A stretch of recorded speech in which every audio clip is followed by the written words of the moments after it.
Hello दोस्तों, नमस्कार। स्वागत है आप सभी लोगों का स्टडी आईक्यू पर। स्टडी आईक्यू के साथ आप लोग जुड़ चुके हैं। मैं शुभम सरधालिया एक और विषय पे, एक और टॉपिक पे बात करने के लिए आ गया। दोस्तों, आप चाहें तो इंस्टाग्राम, फेसबुक या टेलीग्राम के माध्यम से मेरे साथ कनेक्ट कर सकते हैं। जिस विषय पे हम यहाँ बात करने वाले हैं उसका संबंध पश्चिम बंगाल के दार्जिलिंग से है। तो दार्जिलिंग की वर्ल्ड फेमस, विश्व प्रसिद्ध टॉय ट्रेन का जो लोगो है उसको बतौर इंटेलेक्चुअल प्रॉपर्टी जो है वो रजिस्टर किया जा रहा है। तो क्या सिग्निफिकेंस है किसी पर्टिकुलर रेलवेज के लोगो को इंटेलेक्चुअल प्रॉपर्टी जो है वो रजिस्टर करने का, इस पूरे के पूरे आर्टिकल को विस्तार से हम लोग यहाँ पे समझने वाले हैं।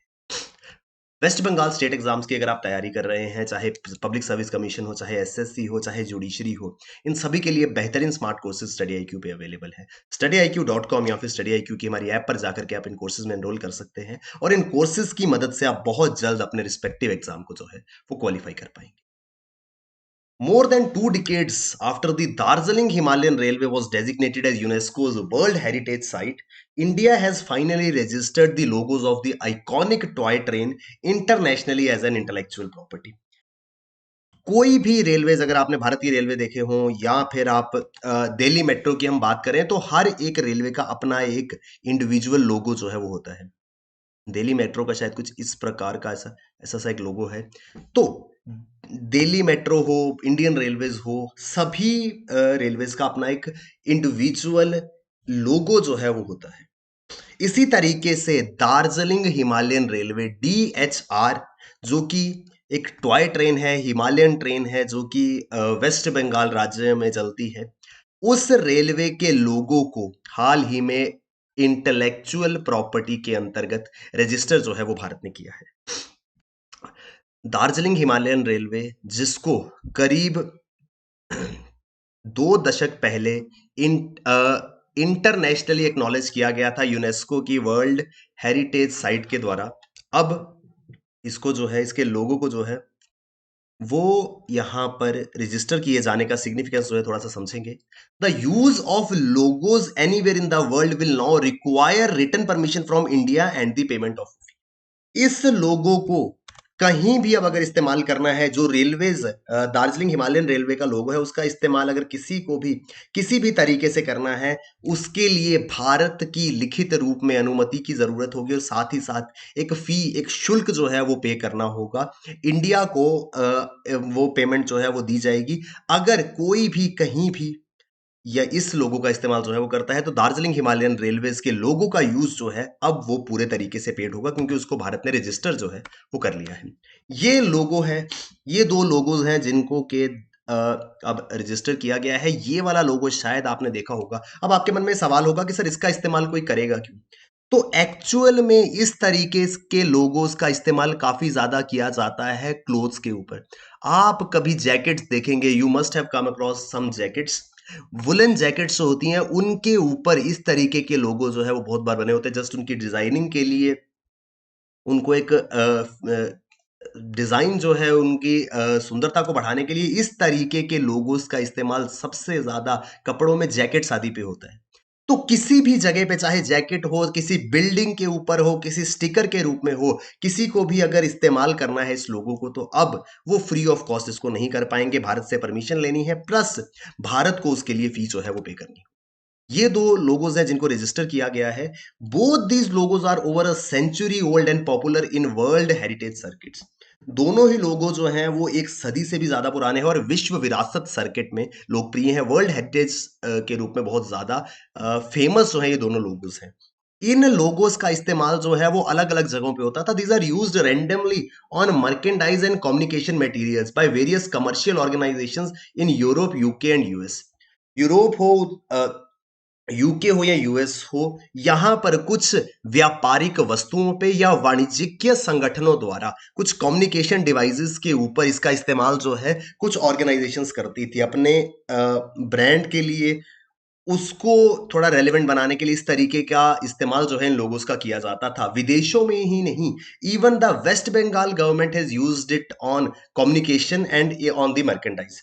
तो पास्ट में इवन पश्चिम बंगाल सरकार द्वारा भी इसका इस्तेमाल जो है वो अपने कम्युनिकेशन सिस्टम के ऊपर किया गया था और साथ ही साथ कुछ चीजें बनाई जाती थी, उसमें इस लोगों का इस्तेमाल जो है वो किया जाता था। लेकिन अब ऐसा नहीं हो पाएगा क्योंकि the railway ministry in Delhi and Darjeeling Himalayan railway office in Kurseong West Bengal initiated the process of registering the logo with controller general of patents design and trademark under union ministry of commerce in August 2021। अगस्त 2021 में controller general of patents designs and trademarks जो कि ministry of commerce के अधीन आता है, वहां पर भारतीय रेलवे और दार्जिलिंग हिमालयन रेलवे ने मिलकर के इस लोगो को पेटेंट करने की प्रक्रिया जो है वो शुरू की थी अगस्त 2021 में, और फाइनली वो पेटेंट जो है वो उनको मंजूरी जो है वो मिल गई है। दार्जिलिंग हिमालयन रेलवे का ये लोगो है, इसके बारे में हम बात कर रहे हैं, तो यहां पर इंपॉर्टेंट हो जाता है दार्जिलिंग हिमालयन रेलवे को समझना। दार्जिलिंग हिमालयन रेलवे एक बहुत ही ऐतिहासिक और बहुत ही इम्पोर्टेंट ट्रेन सर्विस है जो भारत के पश्चिम बंगाल राज्य में दार्जिलिंग जिले में जो है वो चलती है। 1879 से 1881 तक इसको ब्रिटिश राज के दौरान, ब्रिटिश काल के दौरान जो है वो बनाया गया था। दार्जिलिंग हिमालयन रेलवे का निर्माण ब्रिटिश काल में 1879 से 1881 के बीच में किया गया था। It is located on the foot hills of Himalayas in West Bengal. Paschim Bangal में हिमालय की तलहटी के ऊपर यह स्थित है। It is most outstanding example of passenger hill passenger railway. पहाड़ी क्षेत्रों में आप जानते हैं पहाड़ी क्षेत्रों के रास्ते कितने दुर्गम होते हैं, वहां पर पैदल चल पाना या इवन सड़क बना पाना अपने आप में एक बहुत बड़ा चैलेंज होता है। ऐसी स्थिति में हिमालय के अंदर, हिमालय की फुट हिल्स पर ट्रेन लेको चलाना एक बहुत ही बड़ी उपलब्धि होती है। तो ये अपने आप में एक बहुत आउटस्टैंडिंग सी एग्जांपल है। Its design applies bold and indigenous engineering solutions to the problems of establishing an effective railway across mountainous terrain of great beauty। इसका डिजाइन जो है वो पहाड़ी इलाके में किस तरीके से एक प्रभावी रेल लिंक को स्थापित किया जा सकता है, मैंने आपको बताया। वहां पर गाड़ी ले जाना, इवन पैदल चल पाना भी एक समय में मुश्किल था क्योंकि इतना दुर्गम पहाड़ी रास्ता था। वहां पर किस तरीके से इंजीनियरिंग का एक नायाब नमूना जो है वो पेश किया गया है इस रेलवे के रूप में। पहाड़ों में, दुर्गम पहाड़ों में, खूबसूरत वादियों में इसको जो है रेलवे का ट्रैक जो है बिछाया गया, जहां वो ट्रेन आज जो है वो सक्सेसफुली चलती है। इसकी सुंदरता, इसकी गुणवत्ता और इस किस तरीके से इसको बनाया गया है, इस चीज को ध्यान में रखते हुए इसको यूनेस्को द्वारा वर्ल्ड हेरिटेज साइट जो है वो 1999 में घोषित किया गया था। विश्व धरोहर इसको घोषित किया गया था, विश्व विरासत स्थल जो है इसको यूनेस्को द्वारा, United nation educational Scientific and Cultural Organisation द्वारा इसको वर्ल्ड हेरिटेज साइट जो है वो घोषित किया गया था। किन किन जगहों को यूनेस्को वर्ल्ड हेरिटेज साइट घोषित किया जाता है?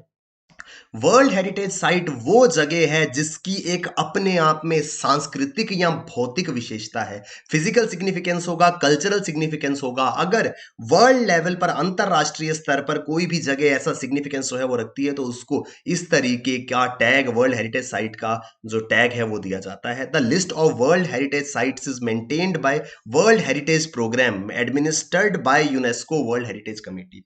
तो united nation educational scientific cultural organisation में वर्ल्ड हेरिटेज कमेटी के द्वारा एक रख रखाव जो है वो किया जाता है कि कौन कौन सी जगह, कौन कौन से शहर जो हैं, कौन कौन सी चीजें जो हैं वो इस लिस्ट में, वर्ल्ड हेरिटेज साइट्स की लिस्ट में जो है वो शामिल की जाएंगी। एज ऑफ नाउ आज भारत में 40 वर्ल्ड हेरिटेज साइट्स हैं। इंडिया के अंदर 40 वर्ल्ड हेरिटेज साइट्स हैं। 2021 में ही धोलावीरा गुजरात और रामप्पा टेम्पल तेलंगाना को इस लिस्ट में जो है वो शामिल किया गया है। पहले 38 थे लेकिन दो एडिशंस 2021 में हुई हैं, धोलावीरा टेम्पल गुजरात में और रामप्पा टेम्पल तेलंगाना में। इन दोनों को जो है इस लिस्ट में, इस वर्ल्ड हेरिटेज साइट्स की लिस्ट में जो है वो शामिल किया गया है। दार्जिलिंग की हिमालयन रेलवे जो है वो यूनेस्को वर्ल्ड हेरिटेज साइट में आती है। इसके अलावा दो और हिमालयन रेलवेज ऐसी हैं जिनको यूनेस्को का ये टैग जो है वो हासिल है, यूनेस्को के वर्ल्ड हेरिटेज साइट जो है जिनको माना जाता है। तो ये दो रेलवेज कौन सी हैं? एक है Nilgiri mountain railways which is located in Nilgiri hills of Tamil Nadu, और कालका Shimla railway located in the Himalayan foot hills of Himachal Pradesh. UNESCO world heritage site तीन रेलवेज को, तीन माउंटेन रेलवेज को जो है वो मिला हुआ है। एक तो दार्जिलिंग हिमालयन रेलवे जो कि वेस्ट बंगाल में है, नीलगिरी माउंटेन रेलवे जो तमिलनाडु के अंदर है, और कालका शिमला रेलवे जो कि Himalayan foot hills Himachal Pradesh के अंदर मौजूद है। 2005 में नीलगिरी रेलवेज को जो है वो ये इस लिस्ट में शामिल किया गया था, और 2008 में कालका शिमला रेलवे को शामिल किया गया था। भारत के अंदर दार्जिलिंग हिमालयन रेलवे, कालका शिमला हिमालयन रेलवे, इसके अलावा नीलगिरी हिमालयन रेलवेज, ये कुछ इंपॉर्टेंट रेलवेज हैं जहां माउंटेन रेल्स जो है, हिल रेल्स जो है वो चलती हैं। इसके अलावा कुछ और जगह हैं जहां पर पॉपुलर माउंटेन रेलवेज जो हिंदुस्तान के हैं उनके बारे में अगर हम बात करें तो सबसे पहले आती है कांगड़ा वैली रेलवे। ये पठानकोट से जोगिंदरनगर तक ये ट्रेन जो है वो जाती है। और उसके बाद हिमाचल में ही कालका शिमला रेलवे है। फिर दार्जिलिंग हिमालयन रेलवे जिसके बारे में हम बात कर रहे हैं, नीलगिरी माउंटेन रेलवेज तमिलनाडु में, और माथरन हिल रेलवेज महाराष्ट्र के अंदर मौजूद है, जहां पर नैरो गॉज की अ, चौड़ाई में थोड़ी नॉर्मल ट्रेन से कम साइज की ट्रेन जो है वो चलती है। नैरो गॉज इसको कहा जाता है। साइज में छोटी पटरी के ऊपर पहाड़ों के बीचों बीच ये रेलवेज होकर के गुजरती हैं, जो कि देखने में जितनी ही अट्रैक्टिव और सुंदर लगती हैं, पहाड़ों में और इन इलाकों में रहने वाले लोगों के लिए उतनी ही ज्यादा इंपॉर्टेंट है, क्योंकि बहुत इंपॉर्टेंट जरिया है आवाजाही का इन सभी पहाड़ी क्षेत्रों के ऊपर ये हिमालयन रेलवेज, ये हिल रेलवेज जो यहाँ पर स्थित है। आई होप हमको विस्तार से ये आर्टिकल जो है वो समझ में आया होगा। वेस्ट बंगाल का दार्जिलिंग हिमालयन रेलवे, उसके लोगो को जो है वो ट्रेडमार्क रजिस्टर जो है वो किया गया है। इस विषय पे हम लोग बात कर रहे थे। वेस्ट बंगाल स्टेट एग्जाम्स के लिए अगर आप प्रिपेयर कर रहे हैं, कोई भी एग्जाम हो, बेहतरीन स्मार्ट कोर्सेज स्टडी आईक्यू पे अवेलेबल है। कोर्सेज आपको बहुत ज्यादा हेल्प करेंगे आपकी एग्जाम प्रेपरेशन को बेहतर बनाने में। तो डेफिनेटली इन कोर्सेज में एनरोल करना है और अपनी प्रेपरेशन को हमारे साथ स्टडी आईक्यू के साथ बेहतर बनाना है। थैंक यू वेरी मच दोस्तों, all the best, keep working hard, bye bye, take care, Jai Hind.